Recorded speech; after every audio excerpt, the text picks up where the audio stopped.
Assalamualaikum warahmatullahi wabarakatuh. Perkenalkan, saya Intan Dasari Andriani. Kali ini saya akan menjelaskan tentang perizinan usaha, di mana perizinan usaha adalah eh, sebuah topik dalam mata kuliah kewirausahaan. Oke, perizinan usaha adalah izin usaha merupakan suatu bentuk persetujuan atau pemberian izin dari pihak berwenang atas penyelenggaraan suatu kegiatan usaha oleh seorang pengusaha atau suatu perusahaan, di mana izin usaha itu diperlukan agar suatu usaha yang didirikan oleh seorang pengusaha itu tidak bersifat ilegal. Kemudian manfaat dari perizinan usaha antara lain adalah sebagai sarana pelindungan hukum, kemudian sebagai sarana promosi, sebagai bukti kepatuhan aturan dan hukum, sebagai mempermudah mendapat sebuah proyek dan mempermudah pengembangan usaha. Kemudian macam-macam dari perizinan usaha ada IMB, SIUP, SITU, NPWP, NRP, dan AMDAL. Baik, untuk lebih jelasnya, ini adalah sebuah contoh dari IMB. Kemudian IMB adalah suatu perizinan yang diberikan oleh kepala daerah kepada pemilik bangunan untuk membangun baru, mengubah, memperluas, mengurangi atau merawat bangunan sesuai dengan persyaratan administratif dan persyaratan teknis yang berlaku, di mana IMB ini adalah sebuah izin mendirikan bangunan.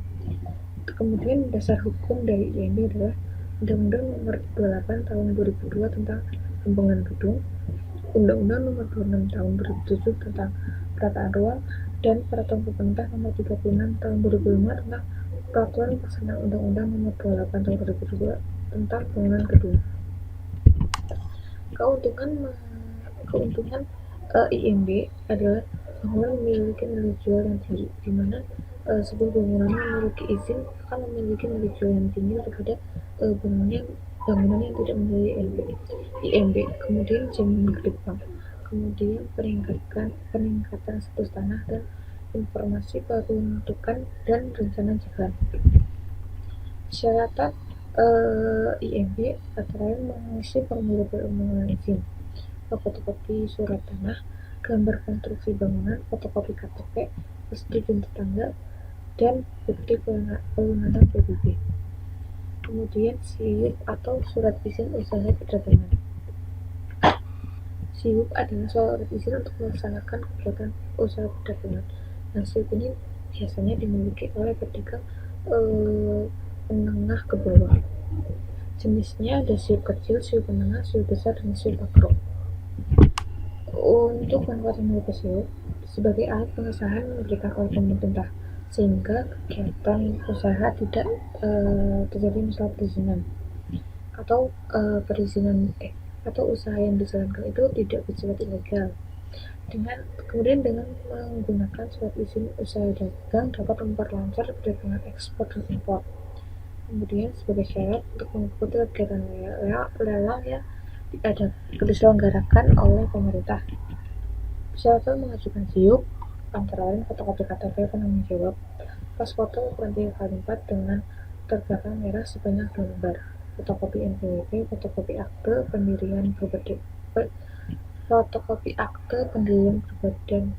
perusahaan berbadan hukum, fotokopi akte perubahan perusahaan, surat pengesahan atau pendaftaran badan hukum perkara atau peraturan ke Kemenhum dan HAM, fotokopi izin gangguan, map Palu warna coklat, surat kuasa, dan fotokopi KTP penerima kuasa bagi pemohon yang pengurusnya dilakukan oleh pihak lain.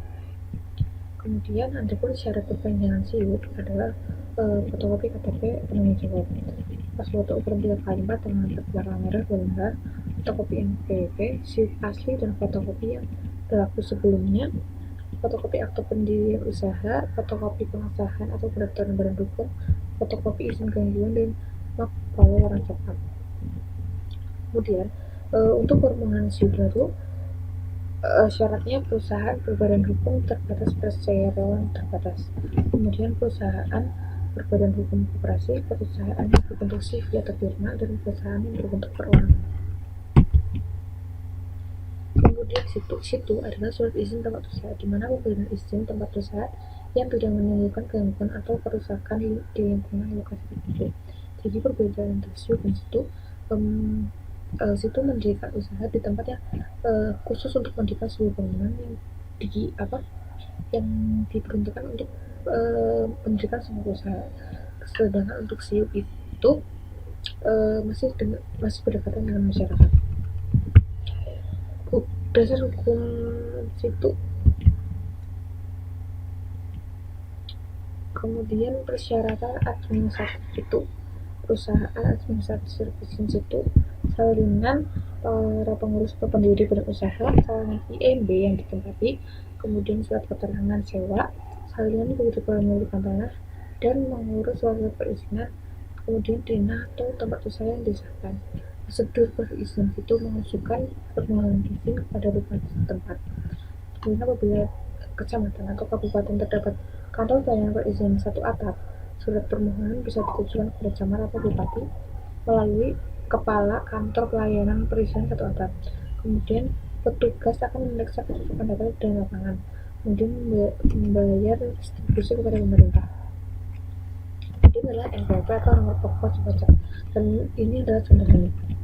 Kemudian apa sih NPWP? NPWP adalah nomor yang diberikan kepada wajib pajak sebagai sarana administrasi perpajakan yang digunakan sebagai tanda mengenal diri atau identitas wajib pajak dalam melaksanakan hak dan kewajiban perpajakannya.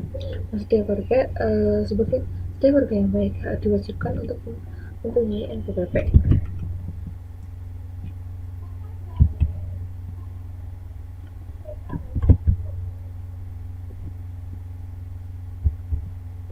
Kemudian tata cara pendaftaran NPWP secara langsung.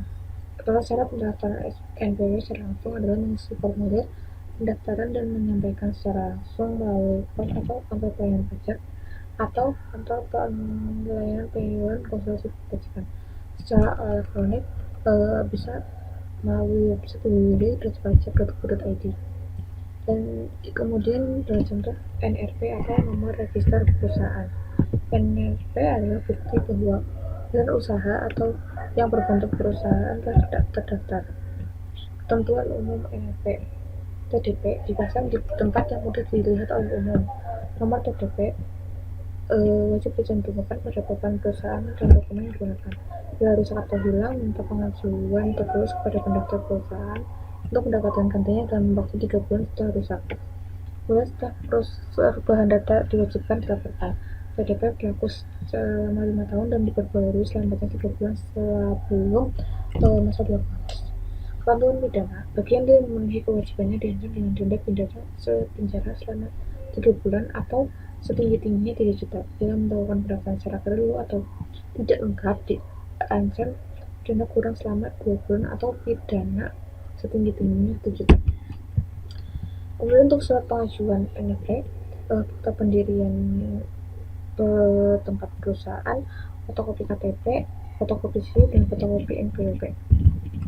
Kemudian analisis dampak lingkungan adalah sebuah kajian mengenai dampak besar atau pentingnya suatu usaha atau kegiatan yang direncanakan pada lingkungan hidup yang diperlukan bagi proses pengambilan keputusan tentang penyelenggaraan usaha atau kegiatan di Indonesia.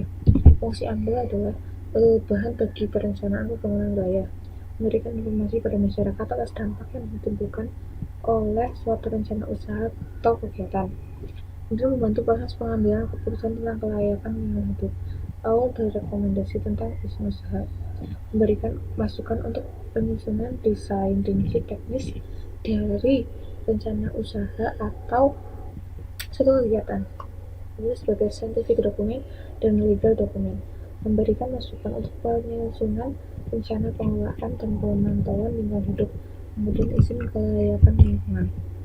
Kemudian ini adalah prosedur AMDAL.